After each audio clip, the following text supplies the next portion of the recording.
परमात्मने नमः। यहाँ पर शंका होती है कि त्याग के बाद त्यागी बचता है, वह अल्प है, परमात्मा महान है, इसलिए बच रहने वाले को ही परमात्मा का स्वरूप कैसे कहा जाता है। बात ठीक है, परंतु वह अल्प वहीं तक है जब तक वह एक सीमाबद्ध स्थान में अपने को मानकर बाकी की सब जगह दूसरों से भरी हुई समझता है। दूसरी सब वस्तुओं का अभाव हो जाने पर शेष में बचा हुआ केवल एक तत्व ही परमात्म तत्व है। संसार को जड़ से उखाड़कर फेंक देने पर परमात्मा आप ही रह जाते हैं। उपाधियों का नाश होते ही सारा भेद मिटकर अपार एक रूप परमात्मा का स्वरूप रह जाता है। वही सब जगह परिपूर्ण और सभी देश काल में व्याप्त है। वास्तव में देश काल भी उसमें कल्पित ही है। वह तो एक ही पदार्थ है जो अपने ही आप में स्थित है, जो अनिवर्चनीय है और अचिंत्य है। जब चिंतन का सर्वथा त्याग हो जाता है तभी उस अचिंत्य ब्रह्म का खजाना निकल पड़ता है। साधक उसमें जाकर मिल जाता है। जब तक अज्ञान की आड़ से दूसरे पदार्थ भरे हुए थे तब तक वह खजाना अदृश्य था। अज्ञान मिटने पर एक ही वस्तु रह जाती है, तब उसमें मिल जाना यानी संपूर्ण वृत्तियों का शांत होकर एक ही वस्तु का रह जाना निश्चित है। महाकाश से घटाकाश तभी तक अलग है जब तक घड़ा फूट नहीं जाता। घड़े का फूटना ही अज्ञान का नाश होना है, परंतु यह दृष्टांत भी पूरा नहीं घटता। कारण घड़ा फूटने पर तो उसके टूटे हुए टुकड़े आकाश का कुछ अंश रोक भी लेते हैं, परंतु यहाँ अज्ञान रूपी घड़े के नाश हो जाने पर ज्ञान का जरा सा अंश रोकने के लिए कोई भी पदार्थ नहीं बच रहता। भूल मिटते ही जगत का सर्वथा अभाव हो जाता है। फिर जो बच रहता है वही ब्रह्म है। उदाहरणतः जैसे घटाकाश जीव है, महाकाश परमात्मा है। उपाधि रूपी घट नष्ट हो जाने पर दोनों एक रूप हो जाते हैं। एक रूप तो पहले भी थे, परंतु उपाधि भेद से भेद प्रतीत होता था। वास्तव में आकाश का दृष्टांत परमात्मा के लिए सर्वदेशी नहीं है। आकाश जड़ है, परमात्मा जड़ नहीं। आकाश दृश्य है, परमात्मा दृश्य नहीं है। आकाश विकारी है, परमात्मा विकार शून्य है। आकाश अनित्य है, महाप्रलय में इसका नाश होता है। परमात्मा नित्य है। आकाश शून्य है, उसमें सब कुछ समाता है। परमात्मा घन है, उसमें दूसरे का समाना संभव नहीं। आकाश से परमात्मा अत्यंत विलक्षण है। ब्रह्म के एक अंश में माया है, जिसे अव्याकृत या प्रकृति कहते हैं। उसके एक अंश में महातत्व समष्टि बुद्धि है। जिस बुद्धि से सबकी बुद्धि होती है, उस बुद्धि के एक अंश में अहंकार है। उस अहंकार के एक अंश में आकाश, आकाश में वायु, वायु में अग्नि, अग्नि में जल और जल में पृथ्वी। इस प्रकार प्रक्रिया से यह सिद्ध होता है कि समस्त ब्रह्मांड माया के एक अंश में है और वह माया परमात्मा के एक अंश में है। इस न्याय से आकाश तो परमात्मा की तुलना में अत्यंत ही अल्प है, परंतु इस अल्पता का पता परमात्मा के जानने पर ही लगता है। जैसे एक आदमी स्वप्न देखता है, स्वप्न में उसे दिशा, काल, आकाश, वायु, अग्नि, सूर्य, चंद्रमा, दिन, रात आदि समस्त पदार्थ भासते हैं। बड़ा विस्तार दिख पड़ता है, परंतु आँख खुलते ही उस सारी सृष्टि का अत्यंत अभाव हो जाता है। फिर पता लगता है कि वह सृष्टि तो अपने ही संकल्प से अपने ही अंतर्गत थी। जो मेरे अंदर थी वह अवश्य ही मुझसे छोटी वस्तु थी, मैं तो उससे बड़ा हूँ। वास्तव में तो थी ही नहीं, केवल कल्पना ही थी, परंतु यदि थी भी तो अत्यंत अल्प थी। मेरे एक अंश में थी, मेरा ही संकल्प था, अतएव मुझसे कोई भिन्न वस्तु नहीं थी। यह ज्ञान आँख खुलने पर, जागने पर होता है। इसी प्रकार परमात्मा के सच्चे स्वरूप में जागने पर यह सृष्टि भी नहीं रहती।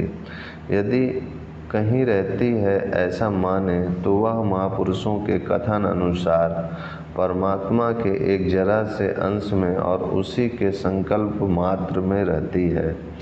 इसलिए आकाश का दृष्टांत परमात्मा में पूर्ण रूप से नहीं घटता, इतने ही अंश में घटता है कि मनुष्य की दृष्टि में जैसे आकाश निराकार है, ब्रह्म वास्तव में वैसा ही निराकार है। मनुष्य की दृष्टि में जैसे आकाश की अनंतता भासती है, वैसे ही ब्रह्म सत्य अनंत है। मनुष्य की दृष्टि से समझाने के लिए आकाश का उदाहरण है। इन सब वस्तुओं का अभाव होने पर प्राप्त होने वाली चीज़ कैसी है, उसका स्वरूप कोई नहीं कह सकता, वह तो अत्यंत विलक्षण है। सूक्ष्म भाव के तत्वज्ञ सूक्ष्मदर्शी महात्मा गण उसे सत्यम ज्ञानम अनंतम ब्रह्म कहते हैं। वह अपार है, असीम है, चेतन है, ज्ञाता है, घन है, आनंदमय है, सुख स्वरूप है, सुख रूप है, सत है, नित्य है। इस प्रकार के विशेषणों से वे विलक्षण वस्तु का निर्देश करते हैं। उसकी प्राप्ति हो जाने पर फिर कभी पतन नहीं होता। दुख, कलेश, दुर्गुण, शोक, अल्पता, विक्षेप, अज्ञान और पाप आदि सब विकारों की सदा के लिए आत्यांतिक निवृत्ति हो जाती है। एक सत्य ज्ञान बोध आनंद रूप ब्रह्म के बाहुल्य की जागृति रहती है। यह जागृति भी केवल समझाने के लिए ही है, वास्तव में तो कुछ कहा नहीं जा सकता। अनादि मत परम ब्रह्म न सत्ता न सदुच्यते। वह आदि रहित पर ब्रह्म अकंथनीय होने से न सत्य कहा जाता है और न असत्य ही कहा जाता है। यदि ज्ञान का भोक्ता कहे तो कोई भोग नहीं है, यदि ज्ञान रूप या सुख रूप कहे तो कोई भोक्ता नहीं है। भोक्ता, भोग, भोग्य सब कुछ एक ही रह जाता है। वह एक ऐसी चीज़ है जिसमें त्रिपुटी रहती ही नहीं। एक तो यह निराकार के ध्यान की विधि है। ध्यान की दूसरी विधि, एकांत स्थान में बैठकर आंखें मूंदकर ऐसी भावना करे कि मानो सतचित आनंद घन रूपी समुद्र की अत्यंत बाढ़ आ गई है और मैं उसमें गहरा डूबा हुआ हूँ।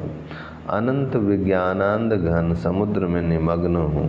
समस्त संसार परमात्मा के संकल्प में था, उसने संकल्प त्याग दिया। इससे मेरे सिवा सारे संसार का अभाव होकर सर्वत्र एक सच्चिदानंद घन परमात्मा ही रह गए। मैं परमात्मा का ध्यान करता हूँ तो परमात्मा के संकल्प में मैं हूँ, मेरे सिवा सबका अभाव हो गया। जब परमात्मा मेरा संकल्प छोड़ देंगे तब मैं भी नहीं रहूँगा, केवल परमात्मा ही रह जाएंगे। यदि परमात्मा मेरा संकल्प त्याग न कर मुझे स्मरण रखें तो भी बड़े आनंद की बात है। इस प्रकार भेद सहित निराकार की उपासना करें। इसमें साधन काल में भेद है और सिद्ध काल में अभेद है। परमात्मा ने संकल्प छोड़ दिया, बस यह एक परमात्मा ही रह गए। एक युक्ति यह है, इसके अतिरिक्त निराकार के ध्यान की और भी कई युक्तियां हैं। उनमें से दो युक्तियां सच्चा सुख और उसकी प्राप्ति के उपाय शीर्षक लेख में बतलाई गई है, वहाँ देखनी चाहिए। कहने का अभिप्राय यह है कि निराकार का ध्यान दो प्रकार से होता है, भेद से और अभेद से। दोनों का फल एक और अभेद परमात्मा की प्राप्ति ही है। अब साकार के ध्यान के संबंध में कुछ कहा जाता है। साकार की उपासना के फल दोनों प्रकार के होते हैं। साधक यदि सगो मुक्ति चाहता है, शुद्ध ब्रह्म में एक रूप से मिलना चाहता है, तो उसमें मिल जाता है, उसकी सगो मुक्ति हो जाती है। परंतु यदि वह ऐसी इच्छा करता है कि मैं दास, सेवक या सखा बनकर भगवान के समीप निवास कर प्रेमानंद का भोग करूं, या अलग रहकर संसार में भगवत प्रेम प्रचार रूप परम सेवा करूं, तो उसको सालोक्य, सारूप, सामीप, सायुज आदि मुक्तियों में से यथारुचि कोई सी मुक्ति मिल जाती है और वह मृत्यु के बाद भगवान के परम नित्य धाम में चला जाता है। महाप्रलय तक नित्य धाम में रहकर अंत में परमात्मा में मिल जाता है। यह संसार का उद्धार करने के लिए कारक पुरुष बनकर जन्म भी ले सकता है, परंतु जन्म लेने पर भी वह किसी फसावट में नहीं फंसता। माया उसे किंचित भी दुख कष्ट नहीं पहुंचा सकती। वह नित्य मुक्त ही रहता है। जिस नित्य धाम में ऐसा साधक जाता है, वह परम धाम सर्वोपरि है, सबसे श्रेष्ठ है। उससे परे एक सच्चिदानंद घन निराकार शुद्ध ब्रह्म के अतिरिक्त और कुछ भी नहीं है। वह परम धाम सदा से है। सब लोगों का नाश होने पर भी वह बना रहता है। उसका स्वरूप कैसा है, इस बात को वही जानता है जो वहाँ पहुँच जाता है। वहाँ जाने पर सारी भूलें मिट जाती हैं। उसके संबंध की संपूर्ण भिन्न भिन्न कल्पनाएं वहाँ पहुँचने पर एक यथार्थ सत्य स्वरूप में परिणत हो जाती हैं। महात्मा गण कहते हैं कि वहाँ पहुँचे हुए भक्तों को पराय वह सब शक्तियाँ और सिद्धियाँ प्राप्त होती हैं जो भगवान में है, परंतु वे भक्त भगवान के सृष्टि कार्य के विरुद्ध उनका उपयोग कभी नहीं करते। उस महामहिम प्रभु के दास, सखा या सेवक बनकर जो उस परम धाम में सदा समीप निवास करते हैं, वे सर्वदा उनकी आज्ञा में ही चलते हैं। गीता के 8वें अध्याय का 24वां श्लोक इस परम धाम में जाने वाले साधक के लिए है। उपनिषदों में भी इस अर्ची मार्ग का विस्तृत वर्णन है। इस नित्य धाम को ही संभवतः भगवान श्री कृष्ण के उपासक गोलोक, भगवान के श्री राम के उपासक साकेत लोक कहते हैं। वेदों में इसी को सत्यलोक, ब्रह्मलोक कहा है। वह ब्रह्मलोक नहीं जिसमें ब्रह्मा जी निवास करते हैं, जिसका वर्णन गीता के 8वें अध्याय के 16वें श्लोक में पूर्वार्ध में हुआ है। भगवान साकार रूप से अपने इसी नित्य धाम में विराजते हैं। साकार रूप मानकर नित्य परम धाम न मानना बड़ी भूल की बात है। भक्तों के लिए भगवान साकार कैसे बनते हैं? परमात्मा सतचित आनंद घन नित्य अपार रूप से सभी जगह परिपूर्ण है। उदाहरण के लिए अग्नि का नाम लिया जा सकता है। अग्नि निराकार रूप से सभी स्थानों में व्याप्त है। प्रकट करने की सामग्री एकत्र करके साधन करने से ही वह प्रकट हो जाती है। प्रकट होने पर उसका व्यक्त रूप उतना ही लंबा चौड़ा दिख पड़ता है जितना लकड़ी आदि पदार्थ का होता है। इसी प्रकार गुप्त रूप से सर्वत्र व्यापक अदृश्य सूक्ष्म निराकार परमात्मा भी भक्त के इच्छा अनुसार साकार रूप में प्रकट होते हैं। वास्तव में अग्नि की व्यापकता का उदाहरण भी एक देशीय है, क्योंकि जहाँ केवल आकाश या वायु तत्व है वहाँ अग्नि नहीं है, परंतु परमात्मा तो सब जगह परिपूर्ण है। परमात्मा की व्यापकता सबसे श्रेष्ठ और विलक्षण है। ऐसा कोई स्थान नहीं जहाँ परमात्मा ना हो, और संसार में ऐसी भी कोई जगह नहीं कि जहाँ परमात्मा की माया ना हो। जहाँ देश काल है वहीं माया है। माया रूप सामग्री को लेकर परमात्मा चाहे जहाँ प्रकट हो सकते हैं। जहाँ जल है और शीतलता है वहीं बर्फ जम सकती है। जहाँ मिट्टी और कुम्हार है वहीं घड़ा बन सकता है। जल और मिट्टी तो शायद सब जगह ना भी मिले, परंतु परमात्मा और उनकी माया तो संसार में सभी जगह मिलती है। ऐसी स्थिति में उनके प्रकट होने में कठिनता ही क्या है। भक्त का प्रेम चाहिए। हरि व्यापक सर्वत्र समाना, प्रेम ते प्रकट हो ही मैं जाना। निराकार की व्यापकता का विचार तो सभी कर सकते हैं, परंतु साकार रूप से तो भगवान केवल भक्त को ही दिखते हैं। वे सर्वशक्तिमान हैं, सब कुछ कर सकते हैं, एक को अनेक को या सबको एक साथ दर्शन दे सकते हैं। उनकी इच्छा है। अवश्य ही वह इच्छा लड़कों के खेल की तरह दोषयुक्त नहीं होती है। उनकी इच्छा विशुद्ध होती है। भक्त की इच्छा भी भगवान के भावना अनुसार ही होती है। भगवान ने कहा है कि मैं भक्त के हृदय में रहता हूँ। बात ठीक है। जैसे हम सबके शरीर में निराकार रूप से अग्नि स्थित है, उसी प्रकार भगवान भी निराकार सच्चित आनंद घन रूप से सभी के हृदय में स्थित हैं, परंतु भक्तों का हृदय शुद्ध होने से उसमें वे प्रत्यक्ष दिख पड़ते हैं।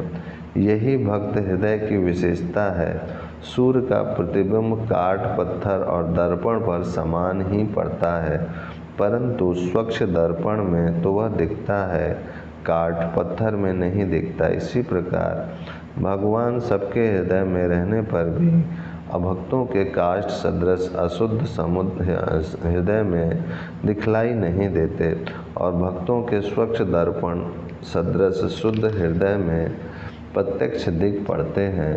भक्त ध्यान में उन्हें जैसा समझता है वैसे ही वे उसके हृदय में बसते हैं।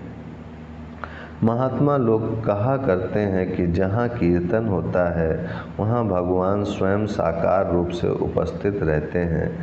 कीर्तन करते हुए भक्त को साकार रूप में दिखते भी हैं। यह नहीं समझना चाहिए कि यह केवल भक्त की भावना ही है, वास्तव में उसे सत्य रूप से ही दिखते हैं। केवल प्रतीत होने वाला तो माया का कार्य है। भगवान तो माया शक्ति के प्रभु हैं। महापुरुषों की यह मान्यता सत्य है कि मद्भक्ता यत्र गायन्ति तत्र तिष्ठामि नारदा। यह हो सकता है कि भगवान साकार रूप से कीर्तन में रहकर भी किसी को ना दिखें, परंतु वे कीर्तन में स्वयं रहते हैं। इस बात पर विश्वास करना ही श्रेयस्कर है। जब भगवान चाहे जहाँ जिस रूप में भक्त के इच्छा अनुसार प्रकट हो सकते हैं, तब भक्त अपने भगवान का किसी भी रूप में ध्यान करे, फल एक ही होता है। मोर मुकुटधारी श्याम सुंदर भगवान श्री कृष्ण का ध्यान करें या धनुष बाणधारी मर्यादा पुरुषोत्तम भगवान श्री राम का करें, शंख चक्र गदा पद्मधारी भगवान श्री विष्णु का ध्यान करें या विश्वरूप विराट परमात्मा का, बात एक ही है। जिस रूप का ध्यान करें उसी को पूर्ण मानकर करना चाहिए। इसी प्रकार जब भी अपनी रुचि के अनुसार ओम राम कृष्ण हरि नारायण शिव आदि किसी भी भगवान नाम का करें, सबका फल एक ही है। सगुण ध्यान की कुछ विधि श्री प्रेम भक्ति प्रकाश और सच्चा सुख और उसकी प्राप्ति के उपाय शीर्षक में है। वहाँ ये सब विस्तार से हम बता चुके हैं। अब यहाँ भगवान के विश्व रूप के संबंध में कुछ कहना है। भगवान ने अर्जुन को जो रूप दिखलाया था वह भी विश्व रूप था और वेद वर्णित भूर्भुवः स्वः रूप या ब्रह्मांड भी भगवान का विश्व रूप है। दोनों एक ही बात है। सारा विश्व ही भगवान का स्वरूप है। स्थावर जंगम सब में साक्षात परमात्मा विराजमान है। समस्त विश्व को परमात्मा का स्वरूप मानकर उसका सत्कार और सेवा करना ही विश्व रूप परमात्मा का सत्कार और सेवा करना है। विश्व में जो दोष या विकार है वह सब परमात्मा के स्वरूप में नहीं है। ये सब बाजीगर की लीला के समान क्रीड़ा मात्र है। नाम रूप सब खेल है। भगवान तो सदा अपने ही स्वरूप में स्थित है। निराकार रूप से तो परमात्मा बर्फ में जल की भांति सर्वत्र परिपूर्ण है। बर्फ में जल से भिन्न अन्य कोई वस्तु नहीं है।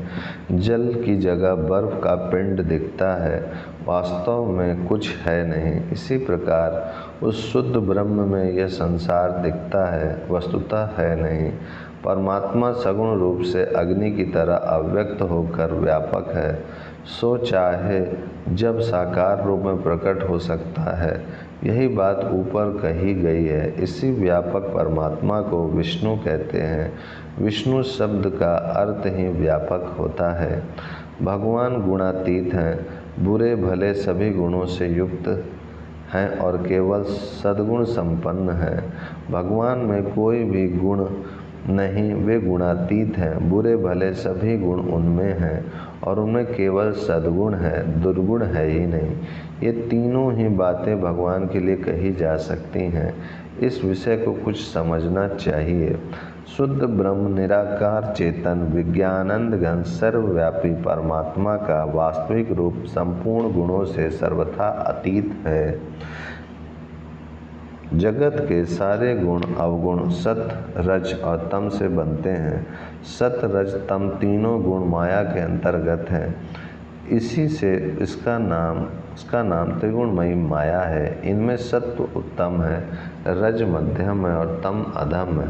परमात्मा इस माया से अत्यंत विलक्षण, सर्वथा अतीत और गुण रहित है।